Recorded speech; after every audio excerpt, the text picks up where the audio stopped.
Herzlich willkommen zu einem neuen Video. Heute zeige ich euch, wie ihr zu Hause leckere Ice Cream Sandwiches selber machen könnt. Dafür als erstes für den Teig 125 Gramm weiche Butter, ein Ei, 150 Gramm braunen Zucker und ein Päckchen Bourbon Vanillezucker in eine Rührschüssel geben und anschließend mit einem Mixer für ca. 2 bis 3 Minuten richtig schön cremig rühren.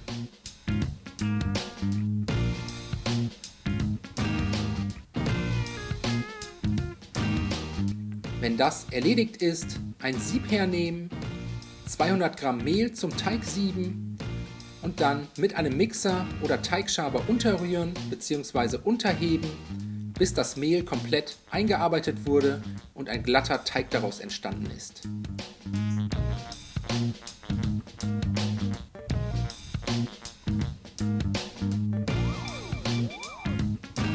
Den Teig jetzt auf ein kleines, mit Backpapier ausgelegtes Backblech geben. Das Backblech hat die ungefähren Maße 35 x 20 cm. Danach einfach mit den Händen bis in die Ecken des Backblechs flach drücken. Und wenn das erledigt ist, ein weiteres Backpapier auf den Teig legen, ein paar Mal über das Backpapier streichen, um die Oberfläche des Teigs zu glätten. Und so kommt der Teig jetzt in den vorgeheizten Backofen bei 180 Grad Ober-Unterhitze für ca. 15 Minuten. Das Backblech anschließend aus dem Ofen holen, das obere Backpapier abziehen und dann kurz zur Seite stellen, damit sich der Teig etwas abkühlen kann. Nach ca. 10 Minuten das Backblech vorsichtig auf ein sauberes Küchentuch stürzen, das andere Backpapier ebenfalls abziehen und den Teig mit einem Messer in 2 gleich große Stücke schneiden. Die beiden Teigplatten jetzt komplett abkühlen lassen, dafür eventuell in den Kühlschrank legen und weiter geht's mit der Eiscreme. Dafür 400 ml Sahne, 300 ml Milch, 100 ml Vanillesirup, 100 Gramm Zucker und einen Esslöffel Johannisbrotkernmehl für die Bindung in eine große Rührschüssel geben und mit einem Mixer für ca. 1 bis 2 Minuten verrühren, bis sich Zucker und Mehl komplett aufgelöst haben. Die Eismasse anschließend in eine Eismaschine füllen und für ca. 30 bis 45 Minuten zu einem cremigen Vanilleeis verarbeiten. Alternativ zur Eismaschine könnt ihr die Masse auch einfach 5 bis 6 Stunden in den Gefrierschrank stellen, dabei immer mal wieder umrühren, bis das Eis eine feste und cremige Konsistenz erreicht hat. Ist das der Fall, kommen noch 100 Gramm Schokostücke bzw. Schokotropfen dazu. Die Schokoladenstücke kurz unterrühren und dann sollte die Eiscreme fertig sein. Jetzt heißt es zügig weiterarbeiten, damit die Eiscreme nicht wegschmilzt.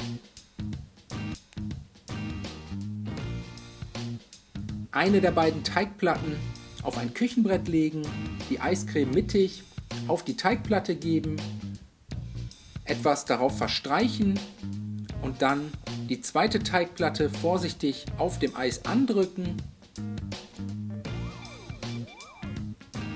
Zum Schluss mit einer Teigkarte einmal die Ränder entlang fahren, um das überschüssige Eis gleichmäßig zwischen den beiden Teigplatten zu verteilen. Und dann kommt das Ganze zum Aushärten in den Gefrierschrank für 3 bis 4 Stunden, am besten aber über Nacht.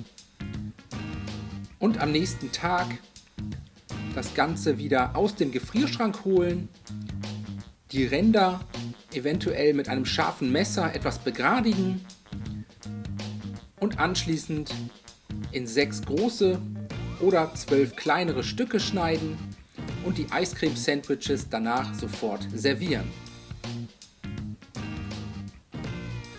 So sehen sie dann aus. Ich hoffe, euch hat das Video gefallen.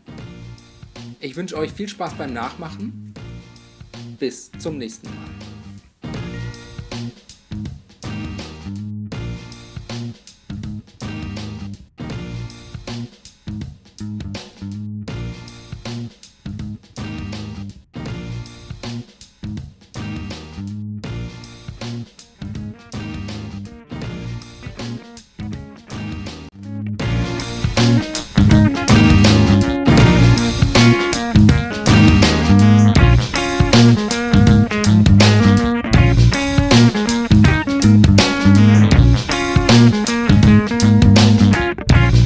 Tschüss.